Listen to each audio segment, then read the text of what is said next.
El sol de mediodía caía como un mazo de plomo sobre la nuca de Mateo, pero él no se inmutaba. Sus manos, endurecidas por 20 años de cargar vigas de acero y mezclar cemento bajo el cielo gris de Chicago, sostenían ahora unas tijeras de podar con una delicadeza extraña. Mateo no miraba las rosas que cortaba, miraba sus propias manos. Tenían la textura del cuero viejo y las cicatrices de una vida dedicada a un solo propósito: convertir cada gota de su sudor en un ladrillo de la felicidad de su hija Valeria. 20 años. Ese era el tiempo que Mateo había pasado lejos de su tierra, comiendo pan frío en habitaciones compartidas, enviando el 90% de su sueldo quincena tras quincena. Para la casa, Valeria, le decía por teléfono cada domingo, para que cuando yo vuelva, tengamos un lugar donde las raíces no sufran. Valeria, su pequeña, siempre le respondía con voz dulce, hablándole de los planos, de los jardines de mármol y de cómo el pueblo entero envidiaría la mansión de los Olivos que estaban construyendo juntos. Pero la realidad, al cruzar el portón de hierro 3 días atrás, le había golpeado el pecho más fuerte que cualquier accidente de obra. Mateo no fue recibido con el abrazo de una hija que recupera a un padre. Fue recibido por una mujer de facciones gélidas, envuelta en seda blanca, que lo miró de arriba abajo con una mezcla de horror y náuseas. Valeria no vio al hombre que se rompió la espalda por ella. Vio un cuerpo tosco, una piel quemada por el sol y unas ropas que olían a viaje largo y a pobreza. «Padre, ¿qué haces aquí sin avisar?», fueron las primeras palabras de Valeria mientras retrocedía un paso para evitar que el polvo de la maleta de Mateo tocara su vestido. «He vuelto a casa, hija. He vuelto para descansar», respondió él con una sonrisa que se fue marchitando al ver el entorno. La mansión era impresionante, sí, pero no era la casa de un trabajador. Era un monumento a la vanidad. Y en menos de una hora, Mateo comprendió su nuevo lugar en aquel imperio de cristal. Julián, el esposo de Valeria, un hombre de manos blandas y ojos de serpiente que nunca había trabajado un día de su vida, fue quien dio el veredicto final mientras tomaba una copa de vino caro. «Escucha, Mateo», dijo Julián con una condescendencia que quemaba. «Valeria tiene una posición social que proteger. Sus amigos creen que su padre es un inversor retirado en el extranjero. Si te presentas así, arruinarás años de esfuerzo. Hemos decidido que te quedarás en la cabaña de las herramientas, al fondo del jardín. A ojos de las visitas, serás el nuevo jardinero que hemos traído de la capital. No hables si no te preguntan, y por el amor de Dios, mantente lejos de la terraza principal cuando haya invitados». Mateo no gritó. No reclamó que cada centavo de ese mármol había salido de sus pulmones llenos de polvo de construcción. Un hombre que ha sobrevivido a inviernos de 20 grados bajo cero en las alturas de un rascacielos sabe que la rabia es un desperdicio de energía. Solo asintió, tomó su maleta y caminó hacia el cobertizo de madera podrida donde ahora dormía sobre un jergón estrecho. Si esta historia de sacrificio y traición está resonando en tu corazón, no olvides darle un me gusta al video. Tu apoyo es fundamental para que sigamos trayendo estos relatos de justicia a la luz. Suscríbete y activa la campana para no perderte ni un segundo de esta impactante serie. Queremos saber tu opinión. ¿Crees que el honor de un padre puede perdonar una humillación así? ¿O la sangre debe reclamar su lugar? Déjanos tu comentario abajo. Esa mañana, mientras Mateo podaba los setos cerca de la piscina, escuchó las risas de Valeria y sus amigas. Se acercó un poco, oculto tras una estatua de piedra que él mismo había pagado desde Chicago. «Valeria, tu nuevo jardinero es muy eficiente, pero parece un poco rudo, ¿no crees?», decía una de las mujeres bebiendo champán. «¿De dónde lo habéis sacado?». Valeria soltó una carcajada ligera, esa risa que Mateo recordaba tan distinta cuando ella era niña. «Es un inmigrante que buscaba trabajo. Julián le tuvo lástima. No sabe hablar mucho, pobre hombre, pero tiene manos fuertes. Es perfecto porque no hace preguntas y se conforma con poco. A veces hay que ayudar a los que no tienen nada, ¿verdad?». Mateo apretó las tijeras hasta que el metal le marcó la palma. El dolor físico era un alivio comparado con el vacío que sentía en el estómago. Su hija lo estaba vendiendo como un acto de caridad en la misma tierra que él le había regalado. Pero Valeria y Julián habían cometido un error fatal. Creyeron que, porque Mateo guardaba silencio, Mateo era ignorante. Creyeron que un hombre que construye edificios no sabe cómo leer los cimientos de una mentira. Esa noche, mientras la mansión brillaba con luces de fiesta y el eco de los brindis llegaba hasta su cobertizo, Mateo salió a caminar por el perímetro de la propiedad. Se detuvo frente a un viejo roble centenario, el único árbol que Valeria no había podido arrancar para poner sus fuentes modernas. Mateo se arrodilló ante el tronco. Sus dedos recorrieron las raíces profundas. Hace 5 años, en su única visita breve al país, Mateo no solo trajo dinero, trajo un presentimiento. Había visto cómo Julián miraba las cuentas bancarias y cómo Valeria se alejaba de la sencillez. En una noche como esa, bajo este mismo roble, Mateo había cavado un agujero. Él sabía que las personas cambian cuando el dinero llega sin esfuerzo, pero los documentos no mienten. Mateo comenzó a cavar con sus manos desnudas, ignorando el dolor en las uñas. Después de medio metro, sus dedos tocaron algo frío y duro. Una pequeña cápsula de titanio, sellada al vacío, que contenía algo que Valeria y Julián buscaban desesperadamente desde hacía meses: la escritura original de la finca y el contrato de fideicomiso que Mateo había firmado ante un notario de Chicago. Julián le había dicho que, por error, los papeles originales se habían perdido en una inundación de la oficina y que necesitaba que Mateo firmara unos duplicados. Mateo había fingido creerle, pero nunca firmó nada. Los papeles que Valeria y Julián ostentaban como dueños eran en realidad falsificaciones que Julián había hecho creyendo que su suegro nunca regresaría de Estados Unidos. Justo cuando Mateo sacaba la cápsula del suelo, una luz potente iluminó su rostro. «¿Qué estás haciendo ahí, jardinero?». La voz de Julián, cargada de sospecha y alcohol, rompió el silencio de la noche. Julián caminaba hacia él con una linterna en una mano y una actitud amenazante. Mateo sintió el peso de la cápsula en su mano. El jardinero ciego ante la traición finalmente había recuperado su vista, pero Julián no estaba solo. Detrás de él, Valeria observaba con los ojos desorbitados, dándose cuenta de que el secreto enterrado bajo el roble estaba a punto de destruir su mundo de seda. ¿Qué hará Mateo ahora que ha sido descubierto con las pruebas del fraude? ¿Será capaz Valeria de denunciar a su propio padre para proteger su mentira, o el remordimiento la detendrá? El secreto del roble es solo el principio, porque lo que Mateo descubrió sobre las deudas reales de Julián podría enviar a toda la familia a la ruina antes del amanecer. Lo más impactante está por venir. Si quieres descubrir cómo el jardinero planea su magistral jugada final, no te pierdas la segunda parte. La justicia es una semilla que tarda en crecer, pero sus raíces pueden derribar mansiones. Suscríbete ahora y deja tu comentario con la palabra justicia para que publiquemos la continuación de inmediato.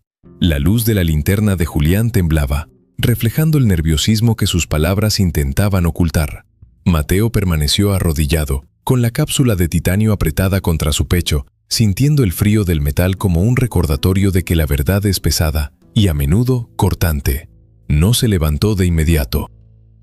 Dejó que el silencio de la noche fuera habitado por el sonido de la respiración agitada de su yerno y el leve sollozo contenido de su hija, Valeria, que permanecía 2 pasos atrás, fundida con las sombras de los cipreses. «Dámela, Mateo», dijo Julián, tratando de recuperar un tono de autoridad que se quebraba por los bordes. «Eso es propiedad privada. No tienes derecho a desenterrar nada en este jardín. Es basura, residuos de los antiguos dueños que no llegamos a limpiar. Entrégala ahora y volveremos a la cabaña como si nada hubiera pasado». Mateo se puso en pie con una lentitud deliberada. A pesar de sus ropas de jardinero manchadas de tierra, su estatura parecía haber crecido. Los 20 años cargando vigas en Chicago le habían dado una estructura de roble que el gimnasio de lujo de Julián nunca podría replicar. Miró a Julián directamente a los ojos, ignorando el haz de luz que intentaba cegarlo. Un hombre que no conoce sus propias raíces siempre tiene miedo de lo que hay bajo el suelo, Julián, respondió Mateo con una voz que sonaba como el crujir de una piedra de molino. Esto no es basura. Es el contrato que tú pensaste que el fuego se había tragado. Es la prueba de que cada centímetro de este mármol me pertenece y que tú no eres más que un inquilino con aires de grandeza. Julián dio un paso adelante, apretando los puños. Por un momento, el odio superó al miedo. Eres un viejo inmigrante. Nadie te creerá. Los documentos en el registro civil están a nuestro nombre. Tengo abogados, tengo contactos, tengo el poder de enviarte de regreso a la frontera con una llamada. ¡Dame eso! Julián intentó arrebatarle la cápsula con un movimiento brusco, pero Mateo, con un reflejo forjado en la dureza de la construcción, atrapó la muñeca de su yerno. La presión de sus dedos, curtidos por el cemento, hizo que Julián soltara un gemido de dolor y dejara caer la linterna al césped. «No vuelvas a ponerme una mano encima», susurró Mateo, su rostro a centímetros del de Julián. En la obra aprendí que lo que se construye rápido sobre una mentira cae al primer soplido de la realidad. Y tu realidad, Julián, huele a desesperación. Si crees que el honor de un padre es una muralla que ningún dinero puede derribar, por favor, dale me gusta al video ahora mismo. Tu apoyo es la señal de que historias como la de Mateo deben seguir siendo contadas para despertar conciencias. Suscríbete y activa la campana, porque el descenso de Julián y Valeria a su propia miseria está entrando en su fase más oscura. Déjanos un comentario con la palabra honor si crees que la sangre no justifica la traición. Valeria salió finalmente de las sombras. Su vestido de seda blanca brillaba bajo la luna, pero su rostro estaba pálido, despojado de la arrogancia que había mostrado horas antes frente a sus amigas. Se acercó a Mateo con las manos extendidas, intentando usar esa voz dulce que alguna vez fue el refugio de su padre. «Papá, por favor, Julián está nervioso. No queremos hacerte daño. Solo queremos proteger lo que hemos construido. Entiéndenos, la posición social es difícil de mantener. Si esto sale a la luz, nos arruinarás. ¿Acaso no trabajaste todos estos años para que yo fuera feliz? ¿No era ese tu sueño?» Mateo miró a su hija y sintió una punzada de lástima que dolía más que la propia traición. «Trabajé para que tuvieras un hogar, Valeria, no para que construyeras una prisión de mentiras donde tu padre es el jardinero invisible. El dinero no cambia a las personas, solo les quita la máscara. Y hoy, la tuya se ha roto en 1000 pedazos». Sin decir una palabra más, Mateo se dio la vuelta y caminó hacia su cabaña de herramientas, llevando la cápsula consigo. Julián gritó amenazas a sus espaldas, pero no se atrevió a seguirlo. Sabía que en un enfrentamiento físico, el jardinero lo destrozaría sin esfuerzo. Una vez dentro de la pequeña cabaña, iluminado solo por una bombilla amarillenta que parpadeaba, Mateo abrió la cápsula. Dentro, protegidos por láminas de plástico especial, estaban los documentos originales. Pero no solo estaba la escritura. Había un sobre adicional que Mateo no recordaba haber puesto allí. Al abrirlo, sus ojos se llenaron de una comprensión gélida.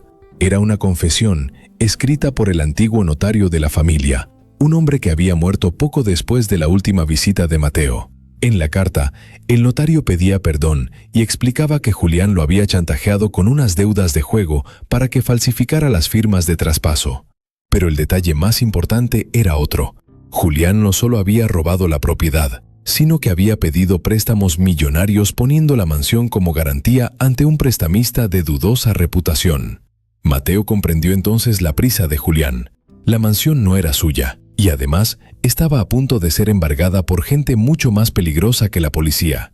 Julián y Valeria vivían en un castillo de naipes que estaba siendo vigilado desde las sombras. ¿Alguna vez has sentido que la persona en la que más confiabas estaba cavando tu propia fosa mientras te sonreía a la cara? Comparte tu experiencia con nosotros en los comentarios. El honor no es algo que se compre con trajes caros, sino que se forja en los momentos de mayor soledad. Activa las notificaciones para que no te pierdas el gran desenlace de esta batalla. Al día siguiente, el ambiente en la mansión era irrespirable. Julián no apareció por el jardín y Valeria permaneció encerrada en su habitación. Mateo, siguiendo su papel de jardinero estoico, salió a trabajar como si nada hubiera ocurrido. Sabía que la paciencia es la virtud de los que tienen la verdad de su lado. Cerca del mediodía, un coche negro de cristales blindados se detuvo frente al portón principal. No era el coche de los amigos ricos de Valeria. Del vehículo bajaron dos hombres vestidos con trajes oscuros que no ocultaban la musculatura de quienes se dedican a cobrar deudas por la fuerza. No llamaron al timbre, simplemente saltaron la valla. Mateo los observó desde lejos apoyado en su pala. Los hombres se dirigieron directamente a la entrada principal. Julián salió a recibirlos y desde la distancia, Mateo pudo ver cómo su yerno temblaba, suplicando tiempo, gesticulando desesperadamente hacia la casa. Uno de los hombres lo tomó por el cuello de la camisa y lo empujó contra la columna de mármol que Mateo había pagado con sus ahorros de 5 años de inviernos en Chicago. «Mañana es el plazo final, Julián». El grito del hombre resonó en todo el jardín. «O entregas las escrituras originales para liquidar la deuda, o esta casa y todo lo que hay dentro, incluyéndote a ti, pasará a ser nuestra propiedad de una forma que no te va a gustar». Julián, con lágrimas de terror en los ojos, señaló hacia la cabaña de las herramientas. «Él las tiene, el jardinero. Él robó los papeles anoche. Búsquenlo a él». Los dos cobradores giraron la cabeza y fijaron su mirada en Mateo. El jardinero no se movió, no dejó caer la pala. Permaneció allí, como una estatua de piedra, viendo cómo la tormenta que su yerno había sembrado finalmente llegaba a su puerta. Pero lo que Julián no sabía es que Mateo ya había hecho una llamada esa mañana.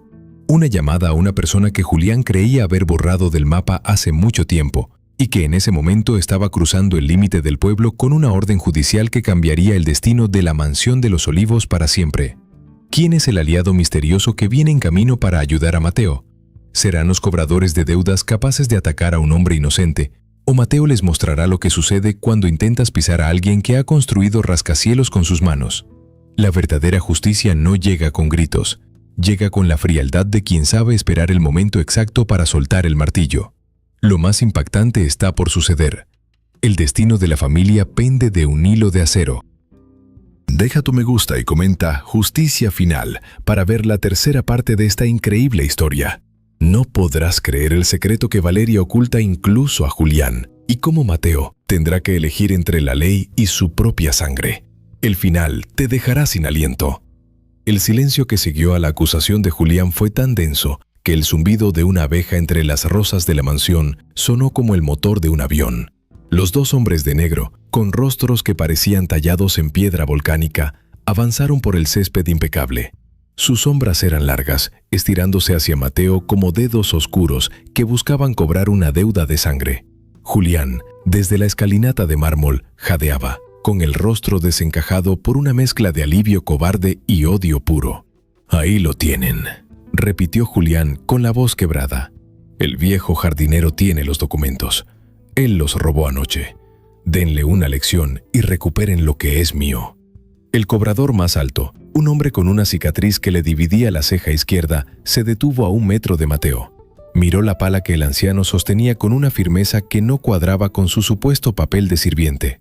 Luego miró las manos de Mateo, manos que no conocían la suavidad de la oficina, manos con nudillos anchos y piel de cuero, marcadas por el frío de Chicago y el peso del acero. «Escucha, abuelo», dijo el hombre de la ceja partida, con una voz que era un gruñido bajo. «No queremos problemas contigo. Danos los papeles de la finca y seguiremos nuestro camino. Julián dice que los tienes tú». Mateo no parpadeó. Sus ojos, del color de la tierra húmeda, se clavaron en los del matón con una serenidad que hizo que el segundo hombre retrocediera un paso, instintivamente. «Julián dice muchas cosas para ocultar que su alma está vacía», respondió Mateo, y su voz resonó en el jardín como el golpe de un martillo sobre un clavo de hierro. «Pero en esta casa, el que da las órdenes aún no ha hablado. Ustedes buscan una propiedad, pero lo que han encontrado es una sentencia». Julián soltó una carcajada nerviosa desde la terraza. «No le hagan caso, está senil. Quítele la cápsula de metal que lleva en la chaqueta». El matón extendió una mano pesada para agarrar la solapa de Mateo, pero antes de que sus dedos rozaran la tela, Mateo soltó la pala. En un movimiento que el hombre no vio venir, un reflejo forjado en 20 años de evitar accidentes en andamios a 100 metros de altura, Mateo atrapó la muñeca del agresor. La presión fue tal que el hombre soltó un grito ahogado. Sus huesos crujieron bajo la fuerza de un hombre que había construido rascacielos mientras el mundo dormía. «En Chicago», susurró Mateo, acercando su rostro al del matón, «aprendí que el frío mata al que se queda quieto, pero la verdad mata al que se cree dueño de lo ajeno. Ustedes trabajan para un prestamista, pero yo soy el dueño del suelo que están pisando. Y el suelo, muchachos, tiene memoria. Si este acto de valor estoico te está haciendo vibrar el alma y crees que la integridad de un hombre vale más que cualquier ejército de sombras, dale me gusta al video ahora mismo. Tu apoyo es la madera que mantiene encendido el fuego de la justicia en este canal. Suscríbete y activa la campana, porque Mateo está a punto de revelar quién es el verdadero arquitecto de esta trampa. Déjanos un comentario con la palabra dignidad si crees que Julián debe pagar por cada humillación. El segundo matón echó mano a su chaqueta, buscando un arma, pero el sonido de una sirena electrónica, aguda y autoritaria, detuvo el tiempo. Por el camino de entrada, un todoterreno negro con el escudo de la Unidad de Delitos Financieros irrumpió en el jardín, derrapando sobre el césped que Valeria tanto cuidaba por pura vanidad. De la camioneta bajó un hombre de unos 50 años, de mirada afilada y traje gris marengo. Julián, al verlo, se puso pálido como la cera. No era la policía local que él controlaba con sobornos. Era el inspector Santoro, el hombre que había desmantelado las redes de lavado de dinero más grandes del país y a quien Mateo había conocido en Chicago años atrás, cuando Santoro era un joven oficial investigando fraudes internacionales. «Llegan a tiempo, Santoro», dijo Mateo, soltando la muñeca del matón, quien retrocedió frotándose el brazo con el miedo pintado en la cara. «Mateo, viejo amigo», respondió el inspector ignorando a Julián y a los cobradores. «Me dijiste que esta mansión tenía problemas de cimientos, pero veo que lo que tiene es una plaga de parásitos». Santoro sacó una carpeta de su vehículo y caminó hacia la terraza. Julián intentó retroceder hacia el interior de la casa, pero dos oficiales que acompañaban al inspector le cortaron el paso. Valeria apareció en el umbral, con el rostro cubierto de lágrimas y las manos temblorosas. «¿Qué significa esto?», chilló Julián, recuperando un resto de arrogancia. «Esta es mi propiedad. Tengo los papeles en regla. Ese jardinero es un impostor». Santoro se detuvo frente a él y sonrió con una frialdad que helaba la sangre. «La propiedad de la que hablas, Julián, fue construida con transferencias de una cuenta en Illinois que pertenece a Mateo. Las firmas que usaste para hipotecar esta casa ante prestamistas ilegales», Santoro señaló a los dos matones que ahora intentaban parecer invisibles, «son falsificaciones burdas. Tengo en mi poder la confesión del notario que chantajeaste, enviada por correo certificado desde Chicago hace una semana por el propio Mateo». Valeria se desplomó en uno de los sillones de cuero de la terraza. La mirada de Mateo se cruzó con la de su hija. No había odio en sus ojos, solo una tristeza profunda. La tristeza de un arquitecto que ve cómo su obra más querida se derrumba por haber usado materiales podridos. «Papá, yo no sabía», balbuceó Valeria. «No, Valeria», la interrumpió Mateo. «Sabías. Sabías cada vez que te llegaba un cheque y no preguntabas cuántas horas de frío me había costado. Sabías cuando me viste llegar y me enviaste a dormir con las herramientas. Tu pecado no es la ignorancia, hija. Tu pecado es haber creído que el dinero de tu padre no tenía rostro. ¿Alguna vez has sentido que la persona que más amas te ha vendido por un puñado de monedas de vanidad? El honor no se mide por lo que tienes, sino por lo que estás dispuesto a perder por la verdad. No olvides activar las notificaciones para que no te pierdas el momento exacto en que Mateo dicta su propia sentencia. Tu comentario con la palabra justicia nos ayuda a seguir luchando contra la soberbia». Santoro hizo una seña a sus hombres. «Julián, quedas detenido por fraude, falsificación de documentos y asociación ilícita. Y en cuanto a ustedes», dijo mirando a los cobradores, «su jefe ya está siendo procesado en la capital. Si no quieren acompañarlo, desaparezcan de esta finca ahora mismo». Los dos hombres de negro no esperaron una segunda invitación. Saltaron la valla y se perdieron en la carretera, dejando a Julián solo frente al inspector. Pero la historia no terminó ahí. Mientras los oficiales le ponían las esposas a Julián, Valeria se acercó a Mateo, intentando abrazarlo, buscando refugio en el hombre al que había humillado. «Papá, gracias por salvarnos de esos hombres. Ahora que Julián se va, podemos arreglar la casa, tú y yo. Podrás vivir en la habitación principal, como siempre quisiste». Mateo se apartó suavemente. Miró la mansión, ese monumento al sudor de sus 20 años, y luego miró el viejo roble centenario. «Esta casa ya no es un hogar, Valeria, es una tumba de seda. He decidido que la mansión de los Olivos se pondrá a la venta mañana mismo. El dinero de la venta no irá a tus cuentas ni a las mías. Irá a una fundación para trabajadores inmigrantes que regresan con las manos vacías». Valeria abrió la boca, horrorizada. «Pero es mi casa, me dejarás en la calle». Mateo tomó la pala del suelo y se la entregó a su hija. El peso del metal hizo que las manos finas de Valeria cedieran. «No te dejo en la calle, Valeria. Te dejo la oportunidad de aprender lo que es ganarse el pan. El inspector Santoro ha descubierto que tú también firmaste algunos de esos préstamos sabiendo que eran ilegales. Para evitar la cárcel, tendrás que trabajar». Mateo señaló los jardines descuidados y los setos que él mismo había empezado a podar. «A partir de mañana, tú serás la jardinera de esta propiedad hasta que se venda. Dormirás en la cabaña de herramientas. Comerás lo que yo comía, pan duro y silencio. Solo cuando tus manos tengan el mismo cuero que las mías, entenderás por qué construí este lugar». Julián fue arrastrado hacia la camioneta, gritando insultos que se perdían en el viento. Valeria quedó de pie en medio del jardín, sosteniendo la pala, mirando sus ropas de seda que ahora parecían harapos frente a la dignidad de su padre. Pero mientras Mateo caminaba hacia la salida, Santoro lo detuvo con una mano en el hombro. «Hay algo más, Mateo. Algo que encontramos en la caja fuerte de Julián hace una hora. No solo te robó a ti. Hay un documento que Valeria ocultó incluso a su marido.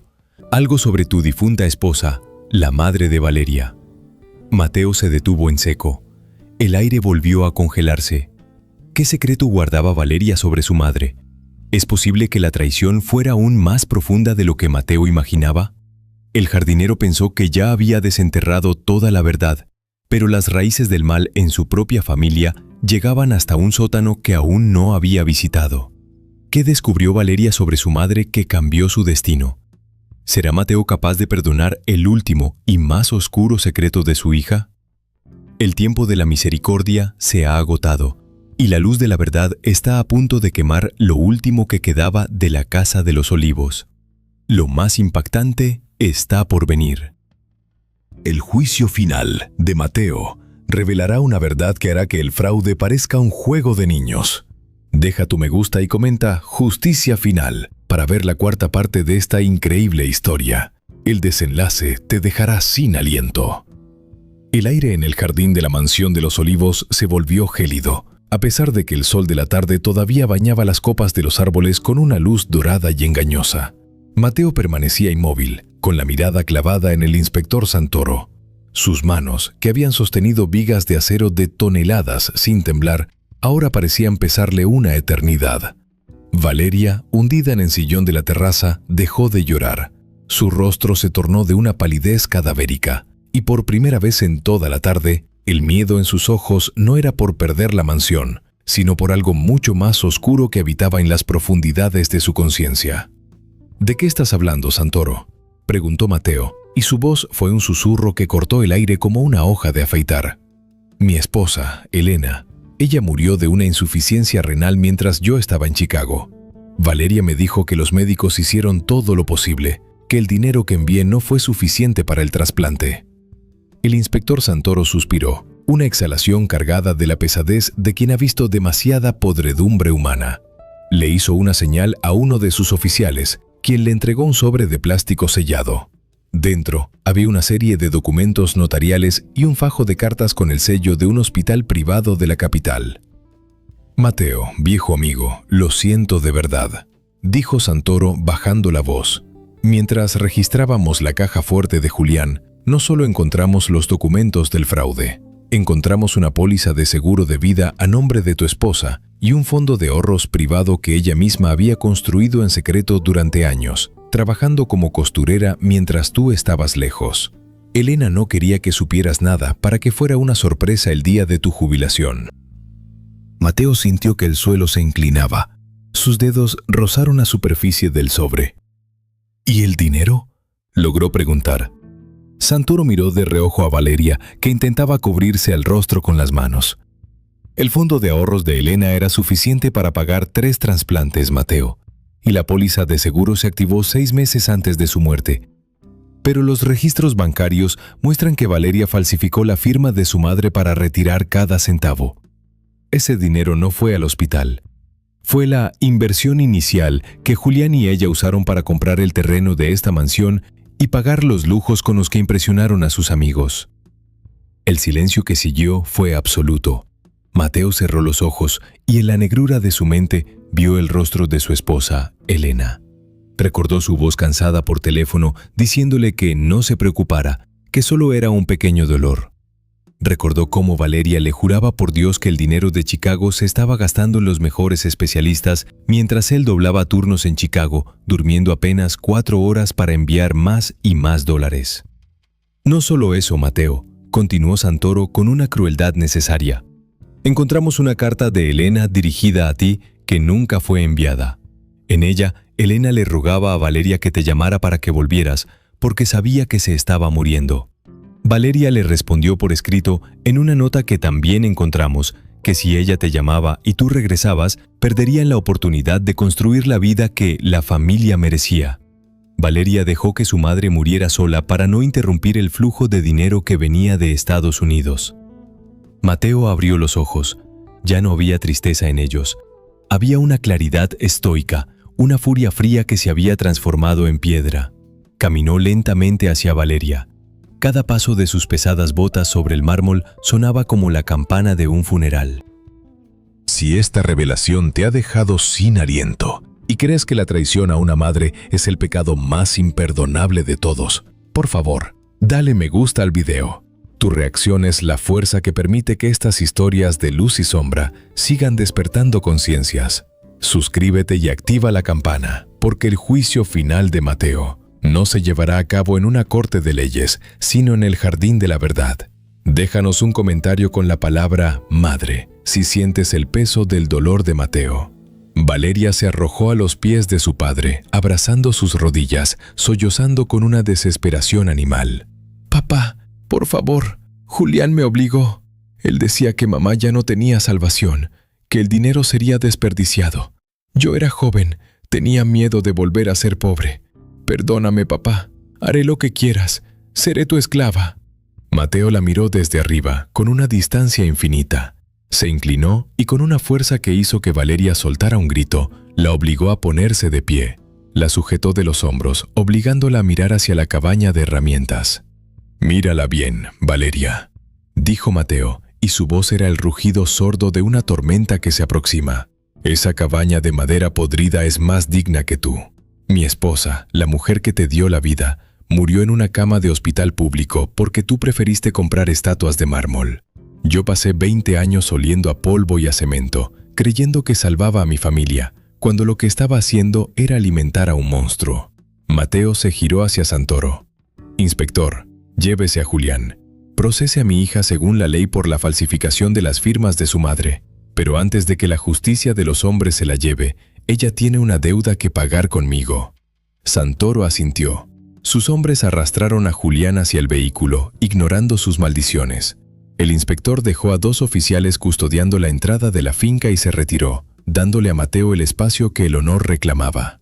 Mateo llevó a Valeria hasta el viejo roble centenario. Tomó la pala que le había entregado minutos antes y la clavó en la tierra con violencia. «Empieza a cavar, Valeria». «¿Qué? ¿Por qué, papá?», preguntó ella temblando. «Vas a cavar un memorial para tu madre», sentenció Mateo. «No bajo el sol, no con guantes. Vas a cavar hasta que tus manos sientan lo que sintió ella cuando trabajaba para ahorrar el dinero que tú le robaste. Vas a cavar hasta que entiendas que el valor de una vida no se mide en metros cuadrados, sino en la paz con la que uno puede mirar al pasado. ¿Alguna vez has sentido que el perdón es una carga más pesada que el rencor? El estoicismo nos enseña que perdonar no es olvidar el daño, sino decidir que el daño ya no tiene poder sobre nuestro presente. Pero hay actos que rompen el orden del universo, y la traición de Valeria es uno de ellos. Comparte con nosotros en los comentarios. ¿Podrías perdonar a una hija que dejó morir a su madre por dinero? Tu sabiduría es la que construye esta comunidad. Durante las siguientes horas, el único sonido en la mansión fue el del metal golpeando la tierra. Valeria, vestida con su seda ahora manchada de barro y lágrimas, cavaba bajo la mirada implacable de Mateo. Sus manos finas pronto se llenaron de ampollas, sus uñas se rompieron, el sudor le cegaba los ojos. Cada vez que intentaba detenerse, Mateo simplemente señalaba la tierra. «Sigue», decía él. Mi esposa no tuvo la opción de detenerse cuando su cuerpo fallaba. Tú no tendrás la opción de detenerte ahora que tu voluntad se quiebra. Cuando el sol desapareció por completo y la luna empezó a iluminar el jardín, el agujero tenía 1 metro de profundidad. Mateo le ordenó que se detuviera. Le entregó un pequeño cofre de madera que él mismo había traído en su maleta, un cofre que contenía las pocas pertenencias de Elena que él había conservado, su dedal de costura, una foto de su boda y una trenza de su cabello negro. «Ponlo ahí», ordenó Mateo. Valeria, exhausta y humillada, colocó el cofre en el fondo de la fosa. «Ahora cúbrelo, y mientras lo haces, piensa en cuántas mentiras tuviste que decir para llegar a este momento». Cuando terminaron, Mateo llevó a Valeria a la cabaña de herramientas. Le arrojó una manta vieja y un trozo de pan que había sobrado de su propia cena. «Esta noche dormirás aquí.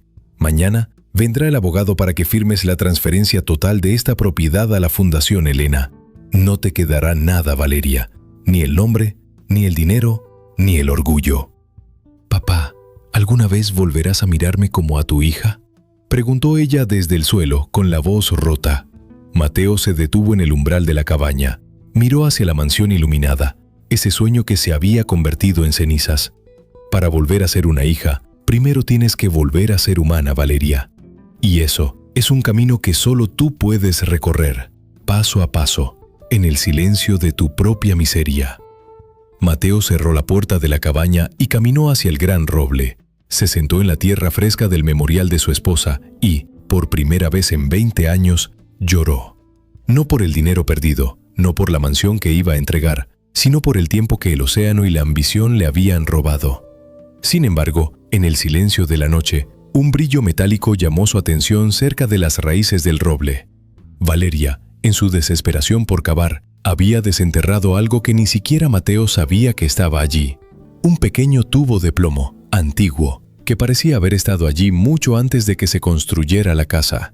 Al abrirlo, Mateo encontró un mapa y una llave de una caja de seguridad en un banco suizo, junto con una carta escrita por su propio padre, el abuelo de Valeria.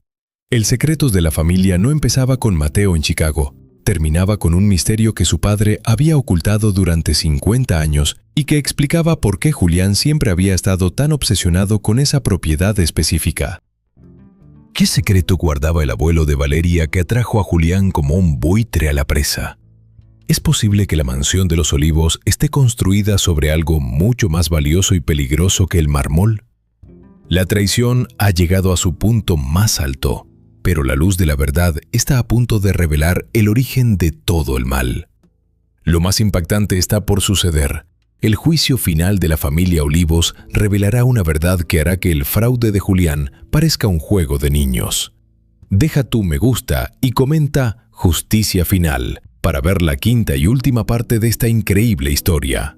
No podrás creer el sacrificio que Mateo tendrá que hacer para cerrar definitivamente este ciclo de dolor. El final te dejará sin aliento. El silencio de la madrugada en la mansión de los Olivos no era de paz, sino de revelación. Mateo sostenía el tubo de plomo entre sus manos, sintiendo el peso de los años y el frío de una verdad que se había negado a morir bajo las raíces del viejo roble. Con el inspector Santoro ya lejos y Valeria sollozando en la oscuridad de la cabaña de herramientas, el mundo parecía haberse detenido solo para él. Al desenrollar el pergamino amarillento que contenía la carta de su padre, Mateo sintió que la voz del anciano, una voz que no escuchaba desde hacía 3 décadas, resonaba en el aire gélido. «Mateo, hijo mío», comenzaba la carta con una caligrafía temblorosa, pero cargada de una firmeza antigua. «Si estás leyendo esto, es porque el tiempo ha cumplido su ciclo y la tierra ha decidido hablar. Siempre te preguntaste por qué me aferré a este terreno pedregoso cuando todos en el pueblo decían que no valía nada. Siempre te preguntaste por qué morí pobre cuando mis manos nunca dejaron de trabajar. La verdad, hijo, es que yo no era el dueño de esta tierra, sino su carcelero». Mateo frunció el ceño, sus ojos recorriendo las líneas con una intensidad que le quemaba las pupilas. La carta explicaba que 50 años atrás, el abuelo de Julián, el hombre que hoy dormía en una celda gracias a Mateo, había sido el cacique del pueblo, un hombre que amasó una fortuna bañada en la sangre y el despojo de cientos de campesinos. Antes de morir, acosado por sus enemigos, aquel hombre ocultó el tesoro más grande de la región. No oro ni joyas, sino el libro negro de las deudas, un registro meticuloso de cada soborno, cada asesinato y cada propiedad robada que permitía a su familia mantener el poder sobre la región por generaciones. Su padre, el padre de Mateo, había encontrado el escondite por accidente mientras trabajaba como jornalero, pero en lugar de usarlo para enriquecerse, decidió enterrarlo. Sabía que ese dinero y ese poder eran un veneno que corrompía todo lo que tocaba. Su sacrificio de vivir en la pobreza fue el precio para mantener ese mal bajo tierra. Julián nunca amó a Valeria, decía la última línea del pergamino. Él siempre supo que yo guardaba el secreto. Se acercó a nuestra familia como un lobo disfrazado de cordero, esperando el momento en que tú estuvieras lejos para excavar en mi tumba. Protégenos, Mateo, que la luz de la verdad no se convierta en el incendio de nuestra alma. Mateo cerró los ojos. La traición de Julián no había sido un arrebato de ambición moderna, había sido un plan generacional. Julián había usado a su hija, la sangre de Mateo, como una herramienta de excavación para recuperar el imperio de sombras de su abuelo. Y Valeria, en su sed de seda y mármol, le había servido la mesa al monstruo. Si este cierre épico te está moviendo las fibras más profundas del alma y crees que el honor es una herencia que se defiende con la vida, dale un último me gusta al video. Tu apoyo ha sido la luz que ha guiado a Mateo a través de su noche más oscura. Suscríbete y activa la campana para formar parte de nuestra comunidad de cicatrices de luz, donde el honor es la única moneda que no se devalúa. 6 meses después, la mansión de los Olivos ya no existía. Mateo ordenó su demolición. No quería que quedara piedra sobre piedra de un monumento construido con la traición a una madre. En su lugar, el terreno fue devuelto a su estado original, un campo de olivos silvestres, abierto para que cualquier habitante del pueblo pudiera caminar por él. Mateo regresó a vivir en una pequeña casa de piedra, similar a la que su padre habitó. Cada tarde, podaba los olivos con la misma paciencia con la que construyó rascacielos en Chicago. Valeria vivía en el pueblo vecino. Trabajaba como ayudante en una lavandería, ganando el sueldo mínimo, con las manos rojas por el detergente y los ojos apagados por la realidad. Mateo no la buscaba, pero le enviaba cada mes lo justo para que no pasara hambre. Un recordatorio silencioso de que seguía siendo su padre, pero ya no su cómplice. Una tarde, mientras el sol se ocultaba tras los cerros, Valeria apareció en el lindero del campo de olivos. No vestía seda, sino un delantal manchado. Se quedó en silencio, mirando a su padre trabajar la tierra. Mateo se detuvo, limpió el sudor de su frente con su pañuelo viejo y la miró. ¿Has aprendido a escuchar el silencio, Valeria?, preguntó Mateo. Duele más que cualquier grito, papá, respondió ella con la voz quebrada. En la lavandería, cada vez que doblo una sábana blanca, recuerdo las sábanas del hospital donde murió mamá. Recuerdo que yo elegí el mármol por encima de su aliento. Mateo asintió lentamente. El dolor es el primer peldaño de la sabiduría. No busques que yo te perdone, Valeria. Busca que la tierra te acepte de nuevo. El honor no se recupera con palabras, sino con años de rectitud en la sombra. Valeria se arrodilló y tomó un puñado de tierra, la misma tierra que meses atrás cavó con desesperación. Esta vez la dejó caer suavemente entre sus dedos, como si fuera una ofrenda. Empezaré mañana, papá. Vendré a ayudarte con la cosecha, sin sueldo. Solo por el derecho a estar cerca de las raíces. Mateo no sonrió, pero en su mirada hubo un destello de la luz que Elena siempre vio en él. Trae tus propias herramientas, hija. La tierra no regala nada a los que tienen las manos blandas. La historia de Mateo y la mansión de los olivos termina aquí, donde el mármol se convirtió en polvo y el polvo volvió a ser vida. Porque al final, no somos lo que compramos, ni lo que robamos, ni siquiera lo que construimos. Somos la paz con la que podemos cerrar los ojos al final del día, sabiendo que no le debemos nada a la sombra. La vida nos pone cicatrices para que nunca olvidemos las batallas que ganamos, pero es nuestra integridad la que decide si esas cicatrices serán marcas de vergüenza o mapas de luz. Si esta travesía de 5 partes te ha inspirado a mantenerte firme frente a la injusticia y a valorar la sangre por encima del oro, Te pedimos que compartas este video con alguien que necesite recordar que el honor es el único imperio que nunca cae. Gracias por ser parte de Cicatrices de Luz. Recuerda siempre, el mundo puede intentar enterrarte, pero si eres una semilla de verdad, solo te están dando la oportunidad de crecer más fuerte. Mantente estoico, mantente firme, y que la luz de tu verdad nunca se apague. Hasta la próxima historia de poder y redención en Cicatrices de Luz.